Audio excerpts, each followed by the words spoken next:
भारतीय राज्यघटनेचे शिल्पकार भारतरत्न डॉक्टर बाबासाहेब आंबेडकर यांना मानवंदना अर्पित करतो। ज्यांच्या जयंतीच्या निमित्ताने आपण सर्व लोक या ठिकाणी एकत्रित आलो आहोत, असे भारताचे पहिले केंद्रीय कृषी मंत्री, लोकमहर्षी, शिक्षण महर्षी आणि ज्यांनी खऱ्या अर्थानं महाराष्ट्रात आणि देशात अनेकांच्या जीवनामध्ये क्रांती आणली, असे भाऊसाहेब पंजाबरावजी देशमुख यांना विनम्र आदरांजली अर्पित करून आजच्या या कार्यक्रमामध्ये मंचावर उपस्थित असलेले ज्येष्ठ शास्त्रज्ञ आदरणीय विजय भटकरजी, केंद्रीय राज्यमंत्री प्रतापराव जाधव, मंत्रिमंडळातील आमचे सहकारी डॉक्टर अशोक उईकेजी, पंकज भोयरजी, श्री शिवाजी शिक्षण संस्थेचे अध्यक्ष हर्षवर्धनजी देशमुख, मंचावर उपस्थित असलेले सन्मान्य खासदार डॉक्टर अनिलजी बोंडे, बळवंतभाऊ वानखेडे, सन्मान्य आमदार Sanjayji Kute, Umeshji Awalkar, Sulbhatai Khodke, Parinayji Phuke, Pratapdada Adsad, Pravinji Tayde, Pravinji Pote, Rajeshji Wankhede, Keshavraoji Metkar, G V Patil, advocate Gajananji Punkar, Shri Dilipji Ingole, प्राचार्य वि गो ठाकरे, प्राचार्य केशवराव गावंडे, आमचे मित्र हेमंतजी काळमेघ, सुरेशजी खोटरे, ॲडव्होकेट जयंतजी पाटील, त्याचप्रमाणे सुधीरजी भोंगळे, मंचावरील सर्व मान्यवर आणि या ठिकाणी उपस्थित सर्व भगिनी आणि बंधूंनो, आज मला अतिशय आनंद आहे की श्री शिवाजी शिक्षण संस्थेने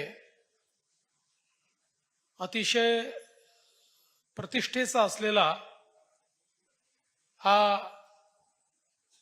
भाऊसाहेब पंजाबराव देशमुख स्मृती पुरस्कार देण्याकरता माझी निवड केली। मी त्याबद्दल त्यांचे अतिशय मनापासून आभार मानतो। खरं म्हणजे देश विदेशामध्ये अनेक पुरस्कार घेण्याचा योग मला आला। अमेरिका असेल, जापान असेल, सिंगापूर असेल, अशा अनेक देशातले पुरस्कार देखील मला मिळाले।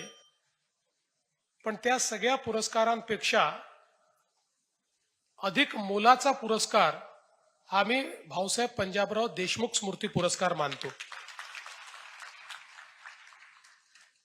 हा पुरस्कार लोकमहर्षींच्या नावाने आहे आणि याही गोष्टीचा आनंद आहे की तो प्रदान करण्याकरता डॉक्टर विजयराव भटकर यांच्यासारखे विज्ञान महर्षी या ठिकाणी उपस्थित आहेत। त्यामुळे हा एक अतिशय दुग्ध शर्करा असा योग आहे असं मी समजतो। आपल्याला कल्पना आहे की भाऊसाहेब पंजाबराव देशमुख एक असं व्यक्तिमत्व आपल्याला पाहायला मिळतं की ज्यांनी इतिहासाच्या पानावर जे कार्य केलेलं आहे ते कार्य केवळ एका पिढीपुरतं मर्यादित नाही आहे, तर पिढ्यानपिढ्या समाजाचं कल्याण होईल अशा प्रकारचं कार्य त्यांनी केलं। आपल्याला कल्पना आहे की पापळ येथे जन्म झाल्यानंतर खरं म्हणजे शिक्षणाच्या खूप संधी नव्हत्या, पण अमरावती, तिथनं फर्ग्युसन कॉलेज असं करता करता ज्यावेळी विदेशात शिक्षण घेण्याची परिस्थिती आली त्यावेळी त्यांच्याजवळ पैसे नव्हते, पण त्यांनी शिष्यवृत्ती मिळवली आणि त्यातनं विदेशात त्यांनी शिक्षण घेतलं. ते बारॅट लॉ झाले, बॅरिस्टर झाले आणि त्याच वेळी संस्कृतमध्ये त्यांनी पीएचडी केली. वैदिक वाङ्मयामध्ये ज्या काही धर्माचा विकास आहे या विषयावर प्राचीन भारतीय ज्ञान जे आहे त्या विषयावर त्यांनी पीएचडी केली आणि खऱ्या अर्थानं आपला जो मूळ विचार आहे या विचाराचा गाभा काय आहे हे समजून घेण्याचं काम त्यांनी केलं. आणि मग इकडे भारतामध्ये स्वातंत्र्याचा लढा असेल किंवा अस्पृश्यतेच्या विरोधातला लढा असेल, महात्मा फुलेंच्या सत्यशोधक समाजातनं त्यांच्या विचाराला एक दिशा मिळाली आणि जे मानवतेला नाकारतात अशा विचारांना नाकारण्याचं काम हे भाऊसाहेबांनी सुरू केलं. आणि त्यातूनच ज्या चुकीच्या परंपरा आहेत, रूढी आहेत, त्याला आव्हान देत त्याच्या विरुद्ध ठामपणे भाऊसाहेब उभे राहिलेले आपण सगळ्यांनी बघितले. आणि मग अमरावतीच्या अंबादेवीच्या मंदिरामध्ये अस्पृश्यांना प्रवेश मिळाला पाहिजे याकरता आंदोलन करून त्या ठिकाणी तो प्रवेश मिळवून देणारे हे देखील भाऊसाहेबच होते. आणि त्या माध्यमातून त्यांनी केवळ आपल्या भाषणातून नाही तर कृतीतून आणि व्यक्तिगत जीवनातूनही ज्या ज्या वेळी प्रसंग आला त्या त्यावेळी या कुप्रथांचा विरोध करत एक प्रकारे त्याच्या विरुद्ध बंड पुकारलं आणि अतिशय यशस्वीपणे भारतरत्न डॉक्टर बाबासाहेब आंबेडकरांचा विचार हा त्यांनी त्या ठिकाणी प्रतिपादित करण्याचं काम केलं. आपल्याला कल्पना आहे की शेती आणि शेतकरी हा तर त्यांच्या विचाराचा कणा होता. खऱ्या अर्थानं आमच्या शेतकऱ्यांना कर्जाच्या विळख्यातून बाहेर काढण्याकरता पहिल्यांदा सावकारी कर्जाच्या विरोधातलं जे विधेयक आहे, जो कायदा आहे, तो कायदा करणारे भाऊसाहेब पंजाबराव देशमुख होते. आणि शेतकऱ्यांना या कचाट्यातनं बाहेर काढण्याकरता एक कायदेशीर चौकट त्यांनी त्या ठिकाणी निर्माण केली. आणि खऱ्या अर्थानं नागावलेला जो शेतकरी होता त्या शेतकऱ्याच्या जीवनामध्ये एक नवीन प्रकाश आणण्याचं काम हे भाऊसाहेबांनी त्या काळामध्ये केलं, हे आपण सगळ्यांनी जवळून बघितलं. शिक्षणाच्या क्षेत्रामध्ये श्री शिवाजी शिक्षण संस्थेची स्थापना भाऊसाहेबांनी केली. आज तर हा वटवृक्ष इतका मोठा झालाय, हजारो लाखो यशस्वी विद्यार्थी आज देशभरामध्ये आणि विदेशातही आपल्याला या संस्थेच्या माध्यमातून पाहायला मिळतात. पण खऱ्या अर्थानं आपण जर महाराष्ट्र बघितला तर वर्षानुवर्ष आम्ही या विदर्भाच्या मागासलेपणाच्या संदर्भात आंदोलनं केली, बॅकलॉगची आंदोलनं केली. पण हे सगळं होत असताना वेगवेगळ्या इंडिकेटरवर हा आमचा अमरावती विभाग हा नेहमी मागे दिसायचा. पण एका इंडिकेटरवर हा अमरावती विभाग हा संपूर्ण महाराष्ट्रात समोर होता आणि ती होती साक्षरता. साक्षरतेत अमरावती विभाग हा 25 वर्षापूर्वी देखील महाराष्ट्रात पहिल्या क्रमांकावर होता. आणि त्याचं कारण एकमेव काही असेल तर ते भाऊसाहेब पंजाबराव देशमुख होते. त्यांनी योग्य वेळी शिक्षणाचं रोपटं लावलं आणि त्यातनं ते रोपटं असं फोफावत गेलं. विचार करा, कदाचित ते नसते तर 2-3 पिढ्या अशा राहून गेल्या असत्या की ज्यांना शिक्षण, उच्च शिक्षण, तंत्र शिक्षण याचा गंधच मिळाला नसता, त्यातले जे कोणी बाहेर जाऊ शकले असते ते कदाचित शिकले असते, पण त्यांनी हे द्रष्टेपण दाखवलं आणि खऱ्या अर्थानं शिक्षणाचा प्रचार आणि प्रसार हा त्यांनी केला. म्हणूनच आज खऱ्या अर्थानं आपण जे त्यांचा या ठिकाणी गौरव देखील करतो आणि त्यांच्या ऋणात देखील आहोत, याचं कारण ही त्यांची दूरदृष्टी आहे. शेतीच्या क्षेत्रामध्ये त्यांना देशाचं कृषी मंत्री म्हणून काम करण्याची संधी मिळाल्यानंतर आज आपण जे म्हणतो फूड फॉर ऑल, त्याची मुहूर्तमेढ कोणी ठेवली असेल तर ती भाऊसाहेब पंजाबराव देशमुखांनी ठेवली. आणि खऱ्या अर्थानं कृषीमध्ये तंत्रज्ञान आणलं पाहिजे, कृषीचा अभ्यासक्रम योग्य झाला पाहिजे, कृषीमध्ये उचित मनुष्यबळ तयार झालं पाहिजे, देशभरामध्ये कृषी विद्यापीठं तयार झाली पाहिजेत. या प्रत्येक गोष्टीचा विचार आणि त्या संदर्भात व्यवस्था उभं करण्याचं काम त्यांनी केलं. खरं म्हणजे भारतीय संविधानाची निर्मिती होत असताना भारतरत्न डॉक्टर बाबासाहेब आंबेडकरांना संविधान निर्मितीमध्ये देखील सहाय्य करणारे भाऊसाहेब पंजाबराव देशमुख होते. तर त्याच वेळी केंद्रीय कृषी मंत्री म्हणून आजही ज्याची आठवण काढली जाते, त्यांनी दिल्लीच्या 100 एकर जागेवर त्या काळामध्ये भरवलेली आंतरराष्ट्रीय कृषी प्रदर्शनी, जगातलं कृषीचं तंत्रज्ञान हे जोपर्यंत भारत अंगीकार नाही तोपर्यंत आम्ही त्या ठिकाणी स्वयंपूर्ण होऊ शकत नाही. तोपर्यंत इतक्या मोठ्या 100 कोटीच्या देशाला आम्ही पोषण देऊ शकत नाही आणि तोपर्यंत आम्हाला जी आयात करावी लागते ती आम्ही थांबवू शकत नाही.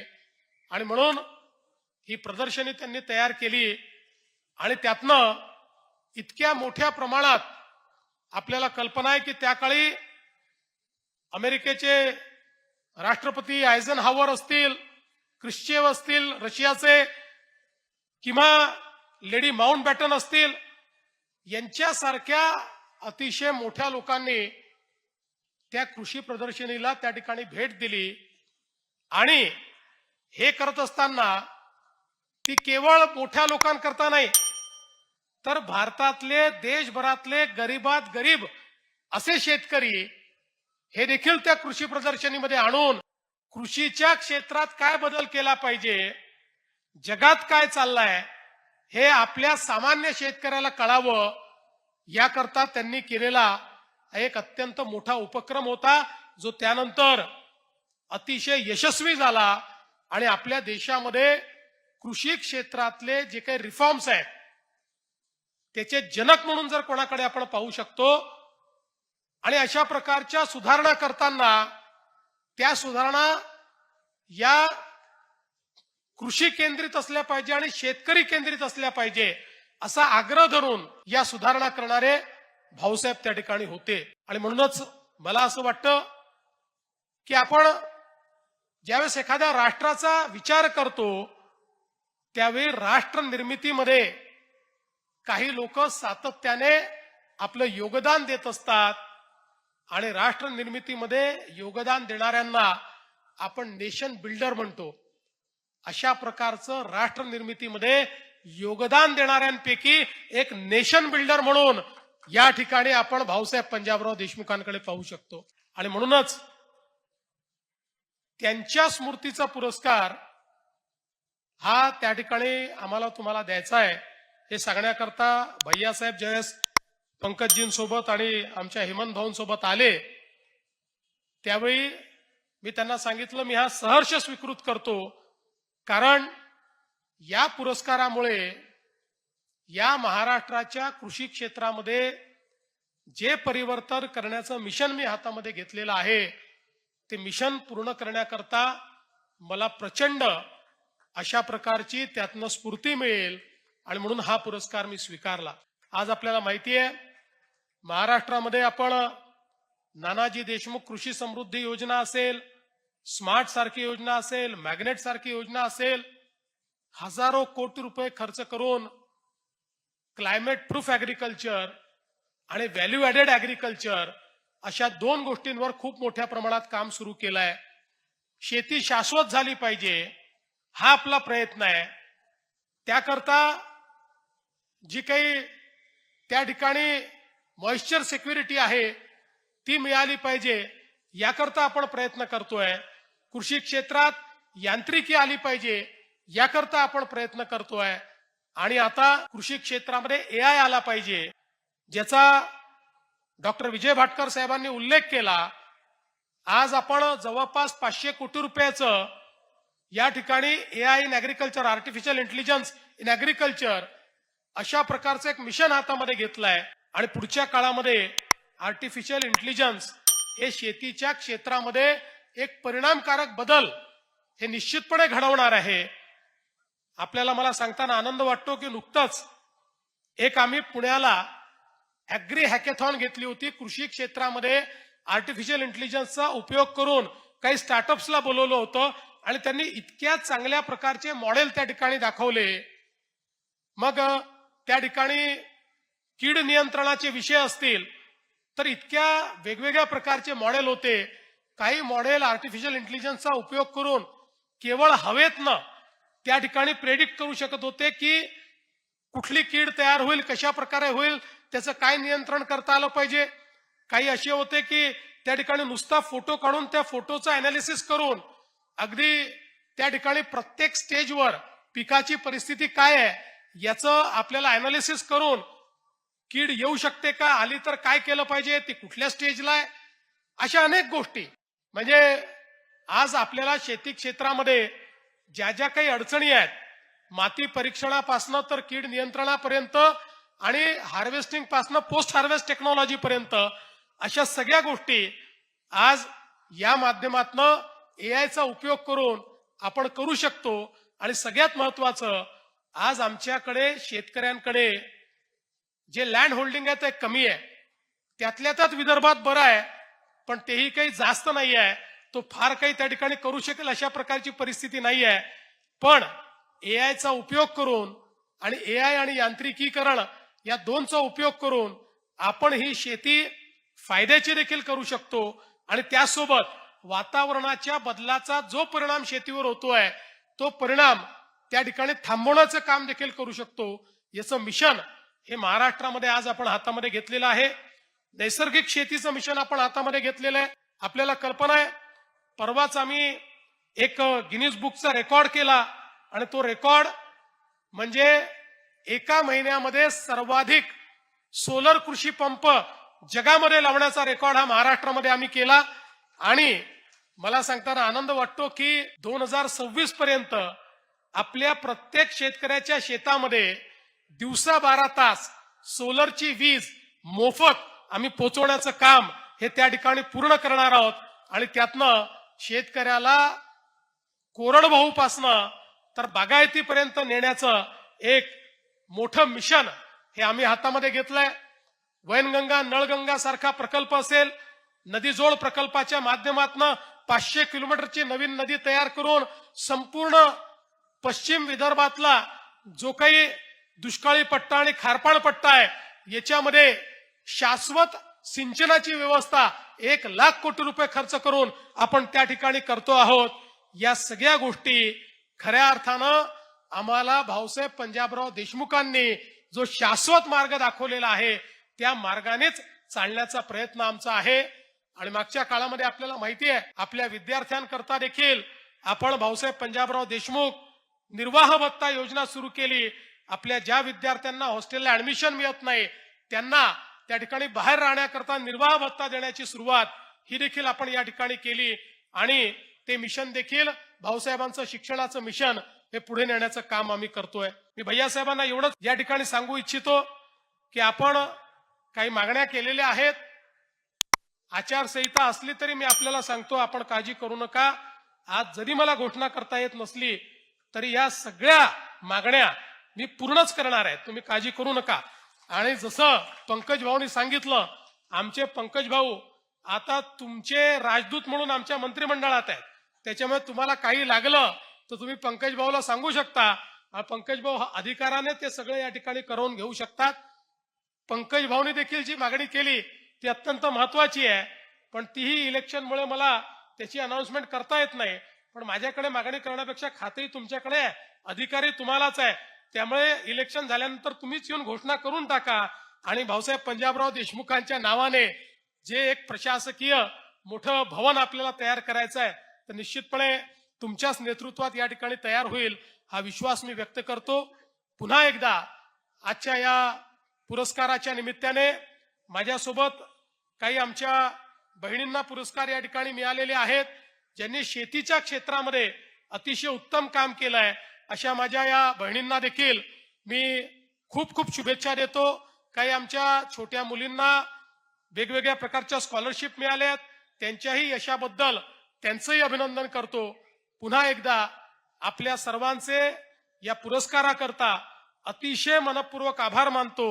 आपण या पुरस्कारासोबत जो 5 लाख रुपयाचा चेक मला दिलेला आहे ते 5 लाख रुपये मी आपल्या शिक्षण संस्थेलाच या ठिकाणी समर्पित करू इच्छितो. ते आपण जरूर या ठिकाणी माझ्याकडनं स्वीकृत करावे अशी आपल्याला विनंती करतो. आणि पुन्हा एकदा भाऊसाहेबांच्या चरणी नतमस्तक होत माझे 2 शब्द संपवतो. धन्यवाद. जय हिंद, जय महाराष्ट्र.